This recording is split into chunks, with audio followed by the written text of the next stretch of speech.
자, 비트코인 롱 마지노선이자 하락의 시작 자리에 도착하면서 어제자 매도세와 동시 시장의 악재를 고스란히 삼키고 있습니다. 자, 먼저 주봉입니다. 상승장을 견인해주는 계속해서 지지 구간이 돼주었던 65.7K. 우리는 이번 주 65.7K를 지지 저항으로 뚫어줘야, 마감을 해줘야 상승을 올라갈 수 있다라는 큰 미션을 가지고 있었고, 현재는 해당 아래로 강한 저항을 맞으면서 큰 매수세가 들어오지 않는다면 희망을 보기 힘든 상황입니다. 다음은 일봉입니다. 우리 64.1K라는 추세 마감을 하면서 단기 상승을 지켜주고 있던 이 상승 구조의 22평을 이탈한 상태입니다. 그리고 동시에 상승장을 견인하던 이 패턴의 하단부까지 이탈을 했기 때문에 단기적인 상승 구조가 부서진 것을 알 수 있습니다. 그리고 어제 저녁 우리는 PMI 지수가 한 번 더 튀어 오르면서 금리 인상에 대한 기조가 가까워졌다는 것을 알 수 있습니다. 다음 주는 여러분 FOMC가 있습니다. 기술적 추세 변화와 악재의 완성, 지금은 하방을 대비하셔야 됩니다.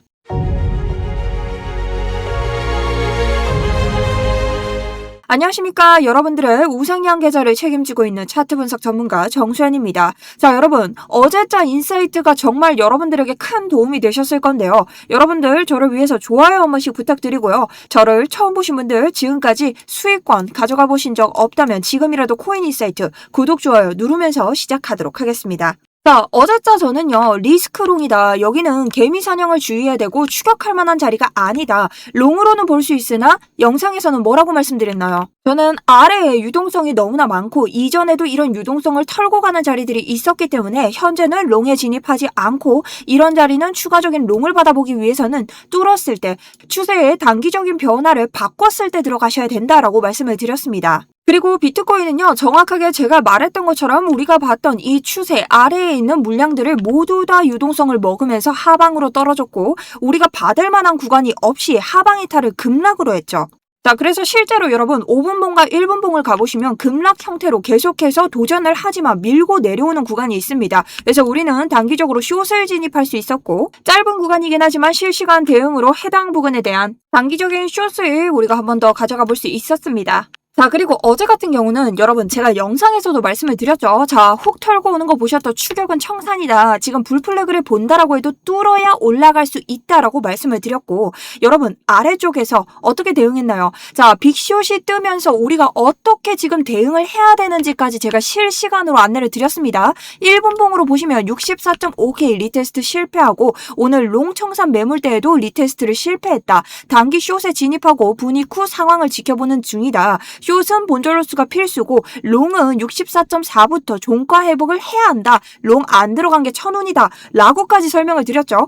어제 여러분 이런 장에서 여러분들에게 스터디로만 말씀드린 게 아니라 유튜브로도 계속해서 남겨드렸습니다. 그리고 여러분 제가 유튜브 대응 처음 하는 거 아니죠. 어지간하면 어제 여러분들이 댓글 남기실 때마다 거의 다 남겨드렸어요. 어떻게 대응해야 되냐, 어떻게 우리가 지금 장을 봐야 되냐, 그리고 지금 우리가 숏이냐 롱이냐, 제가 생각하는 것들을 모두 다 여러분들에게 설명을 드렸습니다. 자, 그런데 아직까지 구독 안 누른 사람 누르셔야겠죠. 자, 어제 우리 롱에 안 들어간 게 1000원이었고 숏을 추가적으로 쭉 안 가져간 건 좀 아쉽기는 하나 그래도 계속해서 기준을 통해서 매매하셔야 여러분 시드를 지킬 수 있다. 자, 그래서 여러분들이 이런 단기적인 급락 형태를 보시면요, 쭉 내려오면서 이런 자리를 만듭니다. 자, 이런 자리가 해소되고 나서야 지금 좀 진정된 모습. 그래서 저 같은 경우는 이 단기적인 자리에서 어떻게 떨어질 때 다시 한번 리테스트에 실패를 하면서 숏으로 진입을 했습니다. 짧은 숏이어도 우리가 수익 낼 수 있던 구간에서 대응하는 법 한 번 더 팁으로 알려드리고요. 그렇다면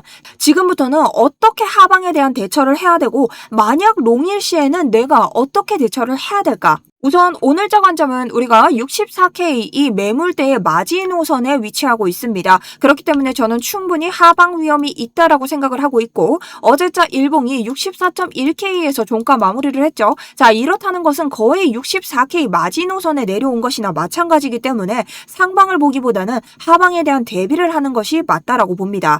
자, 그렇다면 이 추가적으로 하방이 열렸을 때 어디까지 대비해야 될까? 저는 약 62에서 61K를 1차, 그리고 60K를 2차 방어존으로 열어놓고 있습니다.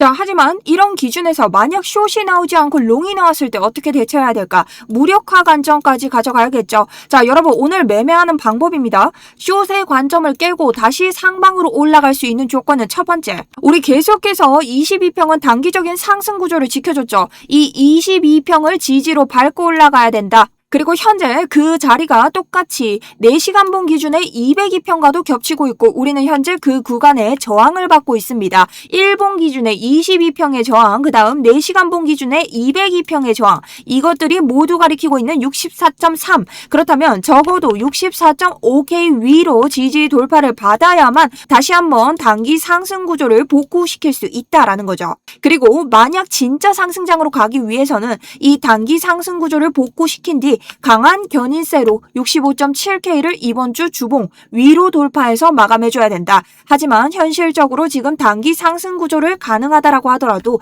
이 장기적으로 끌고 갈 수 있는 주봉의 지지 저항까지 뚫기에는 사실상 가능성이 굉장히 낮다라고 볼 수 있겠죠. 자, 그러면 하방을 봐야 되는 이유에 대해서 여러분 계속해서 봐야겠죠. 자, 우리 일봉을 봤을 때 계속 이 22평은 단기 지지 자리가 돼준다고 했는데 지금 일봉에서 단기 지지 자리를 벗어나고 처음으로 이 자리에서 저항을 맞으면서 아래에서 일봉이 시작됐습니다. 이것은 뭐냐? 단기적으로 계속해서 끌고 가던 이 추세를 무너뜨렸다라고 볼 수 있죠. 그리고 그와 동시에 계속해서 아래에 하방 방어를 해주던 쐐기 패턴의 하단까지 이탈을 했다라는 겁니다. 또한 1시간봉 기준으로 봤을 때 우리가 어제자 계속해서 가지고 가던 단기 하락 채널이 생각나시나요? 제가 이 안에서 롱 포지션 잡지 말라고 했죠. 왜? 아래쪽으로 이렇게 헌팅하는 자리들이 생길 수밖에 없으니까. 자, 근데 이 자리를 보시면 지금 하락 채널까지 벗어나는 매도세가 터져 나왔기 때문이죠. 그리고 이 자리에서 단기적으로 202평에 계속 위에서 머무르면서 지지를 받다 최근 들어 처음으로 아래로 떨어지면서 저항을 받고 있습니다.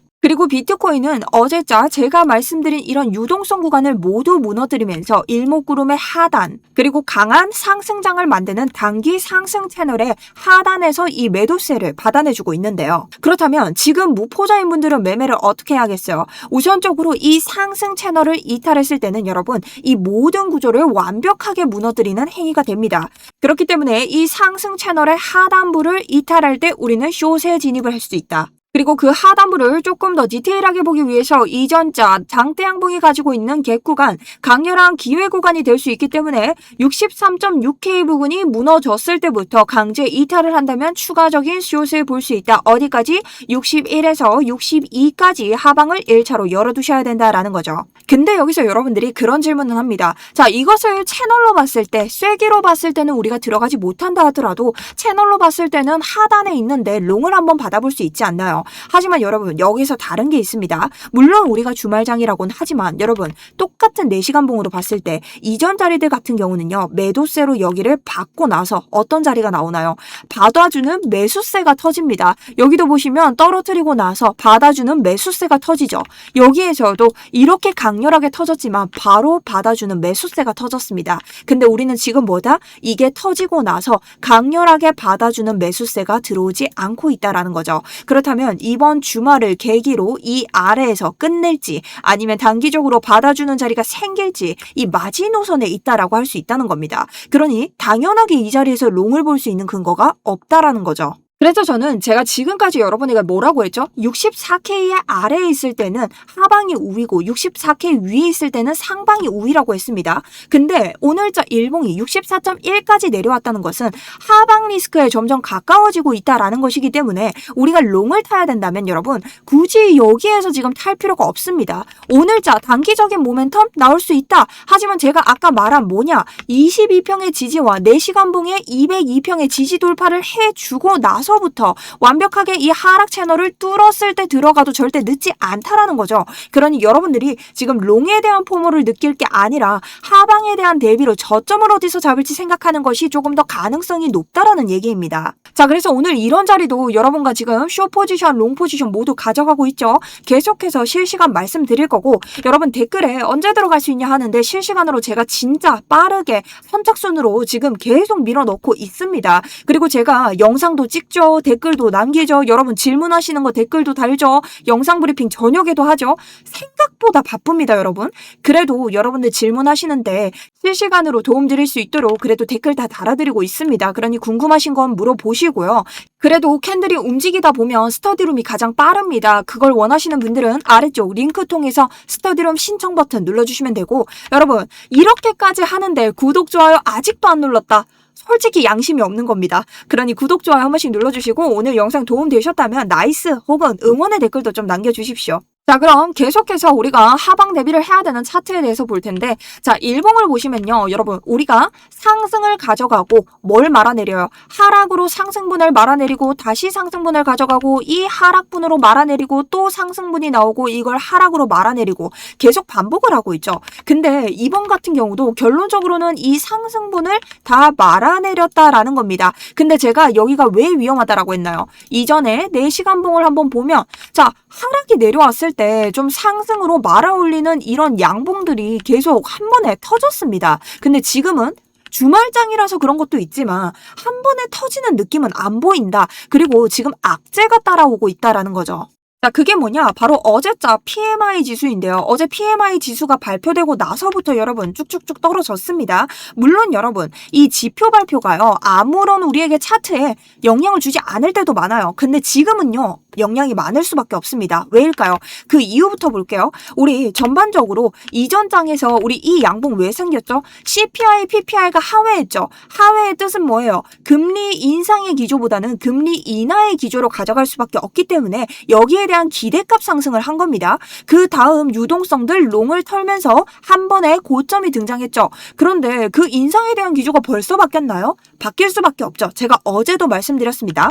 자, 어제 발표된 게 PMI 지수인데요. 이 PMI 지수가 왜 중요했냐? 이전 CPI와 PPI, 우리가 상승분을 가져왔던 이 지표들은요, 6월에 우리가 이란과 미국이 잠깐 휴전을 했죠. 그때 어떻게 돼요? 유가가 쫙 내려갔죠. 이 수치를 반영했던 지표였습니다. 근데 이번 PPI는요, 7월의 지표. 그러니 지금 다시 한번 오른 이 기름값을 반영한 지표입니다. 근데 어떻게 나왔냐? 이 서비스 PMI 지수가 또 올랐다라는 겁니다.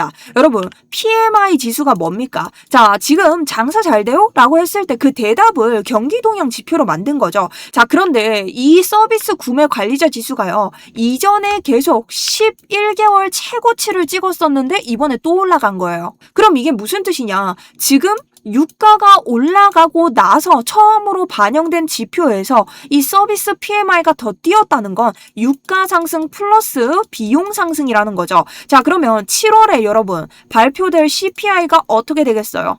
조진 형태로 나올 수 있다라는 거죠. 자, 이 7월 지표가 반영된 CPI, 다음 CPI가 진짜 조진 형태, 우리한테 계약제가 될 수 있다라는 겁니다. 그럼 경제 지표가 둔화가 돼야 금리 인상을 미루던 금리 인하 모먼트를 날리는데, 이런 상황이면 어떻게? 고금리가 계속 유지될 수밖에 없다라는 거죠. 자, 그랬을 때 매수세가 들어올 수 있을까? 그것을 생각하면 우리에게 이 경제 지표가 지금 썩 비트코인에게 호재의 상황으로 돌아가고 있지는 않다라는 겁니다. 그런데 그런 와중에 기술적 지표마저 단기 채널의 하락, 그리고 상승 채널의 하단부에 내려왔는데 매수세가 들어오지 않음. 이것만 봐도 기술적으로 우리 마지노선에 있지만 불안한 붕괴 자리에 놓여져 있다라고 볼 수 있다는 거죠. 그래서 여러분들의 각별한 주의가 필요하고요. 여기에서 단기적인 급상승을 가져온다라고 하더라도 포모를 느끼실 자리는 절대 아니라고 생각을 하고 있습니다. 그래서 오늘 해당 자리에 대해서 저도 주말장 계속해서 보도록 할 테니 여러분들 궁금한 거 있으시다면 달아주시고, 저희는 기준을 따라서 매매만 하면 됩니다. 어제자도 저희의 기준을 벗어나는 매매를 했다면 우리가 수익을 가져갈 수 있었을까요? 롱에 성급하게 들어갔다면 어떻게 됐을까요? 죽을 수밖에 없었겠죠. 그러니 오늘도 기준 매매 하시면서 여러분들의 시드 지키셨으면 좋겠습니다. 저 역시 아직까지 이 아래에서 여러분 평단을 가져가고 있죠. 롱입니다. 저는 평단이 높기 때문에 이 위에서 큰 수익을 내고 지금 기다리고 있는 겁니다. 하지만 내가 평단이 이렇다 하는 사람들, 요렇다 하는 사람들 지금부터 관리 들어가야겠죠.